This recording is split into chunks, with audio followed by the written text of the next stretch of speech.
Day special. नमस्कार, let's mic में आपका स्वागत है। डे स्पेशल के साथ मैं राखी जैन। 13 फरवरी भारतीय इतिहास में उस स्वर का जन्मदिन है जिसने कविता को आंदोलन बनाया और आंदोलन को कविता।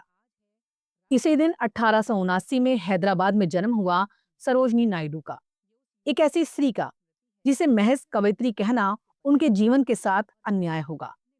वो शब्दों की साधिका भी थी और संघर्षों की सेनानी भी। उनकी आवाज में गीत था, लेकिन उस गीत में गुलामी के विरुद्ध प्रतिरोध भी था।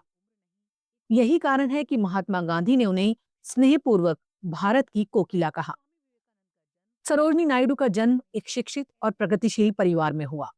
उनके पिता अघोरनाथ चट्टोपाध्याय वैज्ञानिक और शिक्षाविद थे। माता वरद सुंदरी देवी बंगाली भाषा में कविता लिखती थी। घर का वातावरण भी ऐसा ही था जहां शिक्षा, स्वास्थ्य और सामाजिक चेतना साथ साथ पनपती थी। सरोजनी में प्रतिभा बचपन से ही स्पष्ट थी। कम उम्र में उन्होंने अंग्रेजी में कविता लिखनी शुरू कर दी और अपनी विलक्षण भाषा शैली से सबका ध्यान खींचा। पढ़ाई के लिए वो इंग्लैंड गईं, जहां किंग्स कॉलेज और ग्रेटन कॉलेज में अध्ययन किया। पश्चिमी शिक्षा ने उनके दृष्टिकोण को व्यापक बनाया, लेकिन उनकी जड़ें भारत में ही रहीं।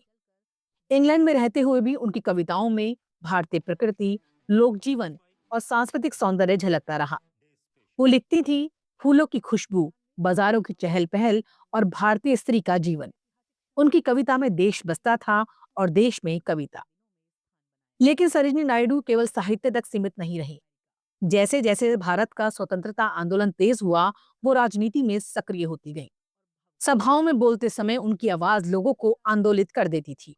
वो भाषण नहीं देती थी, मानो कविता सुनाती थी, और यही कविता लोगों को सड़कों पर ले आती थी।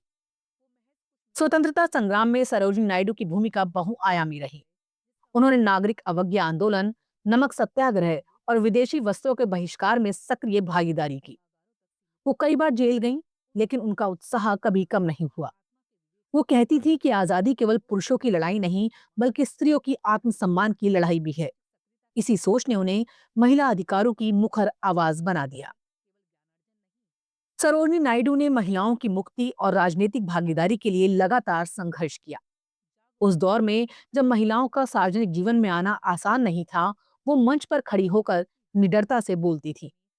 उन्होंने महिला शिक्षा, मताधिकार और समान अवसरों की वकालत की। उनका विश्वास था कि जब तक महिलाएं स्वतंत्र नहीं होंगी, तब तक राष्ट्र भी पूर्ण रूप से स्वतंत्र नहीं हो सकता। आजादी के बाद भी सरोजनी नायडू का सार्वजनिक जीवन समाप्त नहीं हुआ। वो संयुक्त प्रांत, आज के उत्तर प्रदेश की पहली महिला राज्यपाल बनी। ये पद भी उन्होंने सत्ता के आनंद के लिए नहीं, सेवा के अवसर के रूप में स्वीकार किया। राज्यपाल के रूप में उनका कार्यकाल मानवीय संवेदना और लोकतांत्रिक मूल्यों से भरा रहा। वो जनता से जुड़ी रहीं और पद की गरिमा को अपने आचरण से अर्थ दिया।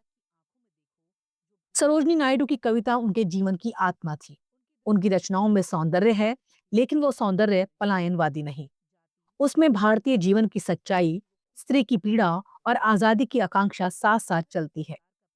उनकी कविताएं ये बताती हैं कि राष्ट्रवाद केवल नारों से नहीं, संवेदनाओं से भी बनता है। यही कारण है कि उनकी कविता और राजनीति एक दूसरे से अलग नहीं दिखती। महात्मा गांधी के साथ उनका संबंध विशेष था। गांधी उनके साहस, उनकी स्पष्टवादिता और उनकी कविता तीनों का सम्मान करते थे।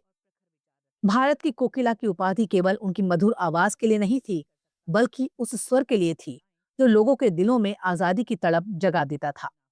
जब सरोजनी बोलती थी तो शब्दों में संगीत होता था और संगीत में संकल्प। 13 फरवरी को सरोजनी नायडू को याद करना केवल एक कवयित्री का जन्मदिन मनाना नहीं है, ये उस स्त्री को याद करना है जिसने कविता से राजनीति को मानवीय बनाया और राजनीति से कविता को सामाजिक अर्थ दिया। ये उस दौर को याद करना है जब शब्द हथियार थे और आवाज आंदोलन। डे स्पेशल में फिलहाल इतना ही। देखते रहिए, सुनते रहिए लेट्स माइक। नमस्कार। आप सुन रहे थे let's mike more than radio. Follow कीजिए हमें हमारे सोशल मीडिया प्लेटफॉर्म्स पर। It's time for news. It's time for more than radio. Presenting the first radio news app, Let's Mike. Let's Mike, a news-based app on your phone where you get to watch